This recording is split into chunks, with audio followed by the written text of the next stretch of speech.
Ammar Kahf is Executive Director of the Omran Center for Strategic Studies. It's a policy research center that focuses on Syria. He's joining us now from Damascus. So thank you very much indeed for being with us. What is your assessment of why Israel is doing this? Well, I mean, Israel claims that post-October 7, they are going to change the rules of engagement and engage preemptively in anything they perceive that would pose a threat and would potentially become 10 years later another October 7. This is what they allege, and this is their preemptive strike, trying to legitimize it. But nevertheless, it is still a unilateral breaking of an international agreement of 1974. And it violates every international law that's on the books, and even those not on the books. I mean, this is another occupation, an added occupation to the Golan Heights, and a complete destruction of the environment, of the livelihoods of people, and of the forests and the trees. I mean, nothing is saved from this aggression, not even the trees or the rocks, let alone the lives that have been abducted and the lives that have been destroyed as well. Syria and Israel have been going through the early stages of negotiating some sort of security deal between the two countries. Syria's new president, Ahmad al-Sharaa, visited US President Donald Trump just earlier this month. It had been hoped, of course, that might add some pressure to get a deal done. In terms of what we're seeing on the ground, what is your assessment of where that deal stands now? I mean, so far, the aggressions continue on the ground as if nothing is happening, and maybe because the Israelis are under pressure to find a deal, to find a middle ground, especially after being stopped from the Gaza aggression, although they continue to aggress in Gaza as well.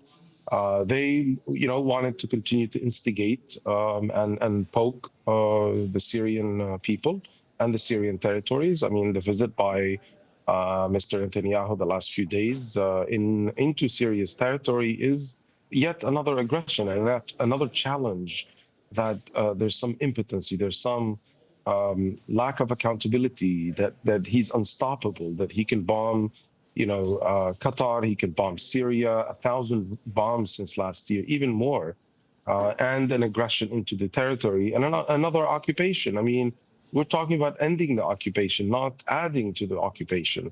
So, I mean, that's unfortunate. And that's, the Syrian government is trying to deal with it diplomatically and to exercise self-restraint and, not to open up another war or another, camp. But, there's people being displaced, forcefully displaced from those people. There's people abducted into Israeli prisons that there are no charges, nothing being charged. Their names are not on the lists. I mean, we heard that from many prisoners that came out of Gaza, that they know of Syrians in those prisons. I want to ask you about the upholding of the buffer zone, because we described it earlier on as being UN monitored, and yet, from what you're saying, Israel appears to be acting essentially without any controls whatsoever. It believes, as if I understand what you're saying correctly, that it can do what it likes. Where is the UN in all of this? Can Syria appeal to the UN, or is there any other body that it would be able to appeal to in order to get Israel brought under control and to abide by the original agreement?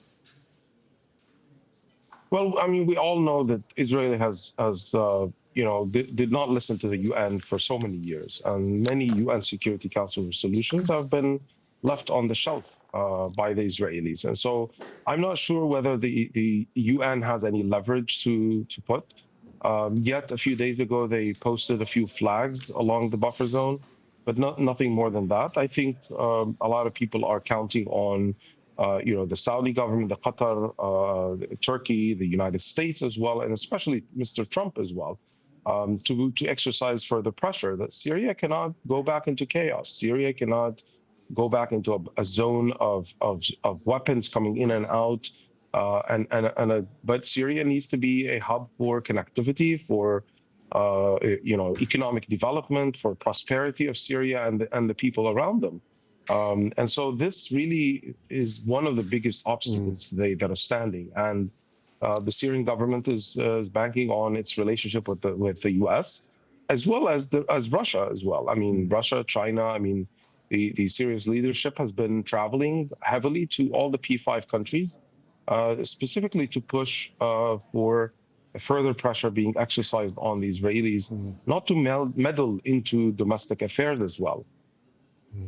Ammar Kahf, Executive Director of the Omran Center for Strategic Studies. We appreciate it, sir. Thank you very much indeed for your time. Thank you.